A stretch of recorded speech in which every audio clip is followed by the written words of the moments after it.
নমস্কার বন্ধুরা, শর্মিলার রান্নাঘরে আজকে বানিয়ে দেখাবো নিরামিষ পুঁই শাক আলু কুমড়োর ঘ্যাট। তো খেতে কিন্তু দুর্দান্ত লাগে। তো ভিডিওটি স্কিপ না করে পুরোপুরি দেখার অনুরোধ রইল। তো চলুন দেরি না করে ভিডিওটি দেখে নেওয়া যাক। তো এখানে আমি নিয়ে নিয়েছি বেশ কিছুটা পরিমাণে পুঁই শাকটা আমি ডাঁটাটা আলাদা কেটেছি আর পাতাটাও আলাদাভাবে কেটে নিয়েছি।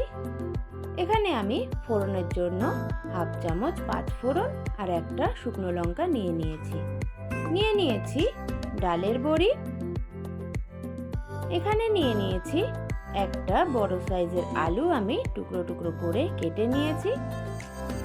আর এখানে একটা বেগুন আমি টুকরো টুকরো করে কেটে নিয়েছি।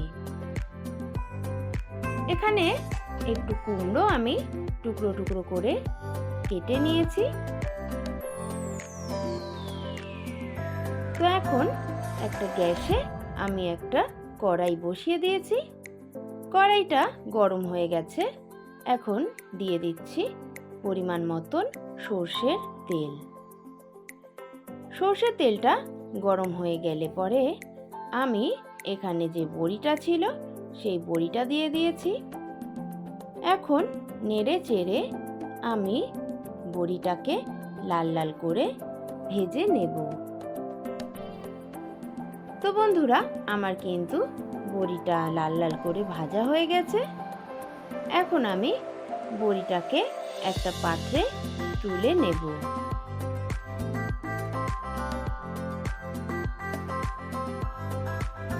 তো এখন ওই বড়ি ভাজার তেলেই কিন্তু আমি শুকনো লঙ্কাটাকে দুভাগ করে দিয়ে দিয়েছি আর যে পাঁচফোড়নটা সেটাও কিন্তু অ্যাড করে দিয়েছি।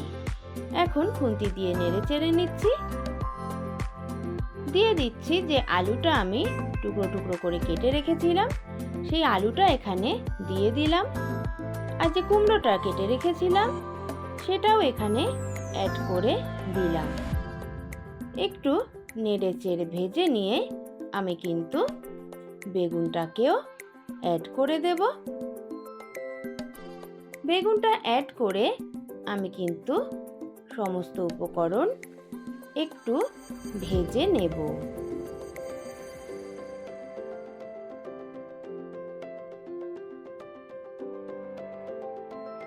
তো এখন আমি অ্যাড করে দেব যে পুঁই শাকটা আমি কেটে ধুয়ে রেখেছিলাম সেটা এখানে অ্যাড করে দেব। এখন আমি কিন্তু সমস্ত উপকরণই আরও একবার ভালোভাবে নেড়ে চেড়ে নেব। নেড়ে চেড়ে নিয়ে আমি কিন্তু এর মধ্যে কিছু মশলা মিশিয়ে নেব। দিয়ে দিচ্ছি পরিমাণ মতন নুন, পরিমাণ মতন হলুদ গুঁড়ো আর দিয়ে দেব রঙের জন্য হাফ টিস্পুন কাশ্মীরি লঙ্কার গুঁড়ো। তো পুঁই শাকে কিন্তু খুব একটা বেশি মশলা আমি ব্যবহার করব না। আর ঝালের জন্য আমি কিন্তু এখানে ব্যবহার করব কাঁচা লঙ্কা।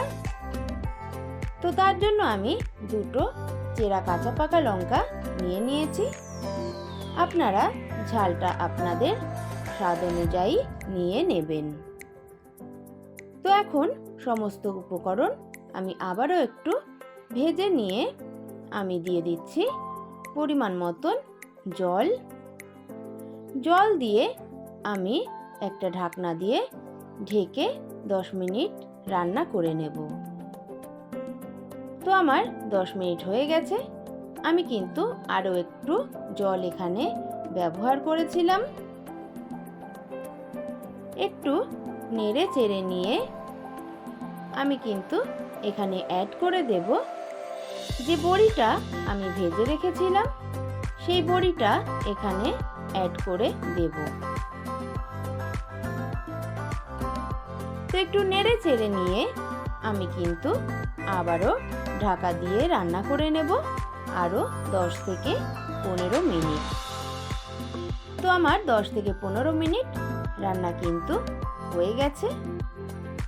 এখন আমি একটু চেক করে নেব যে আলুটা আর কুমড়োটা সেদ্ধ হয়েছে কিনা।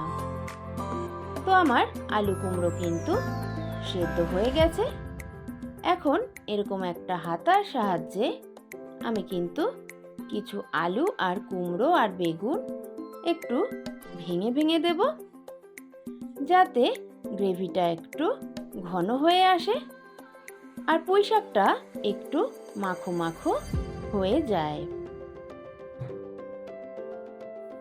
তো আমি এখন অ্যাড করে দিচ্ছি 1/2 চামচ পরিমাণ চিনি।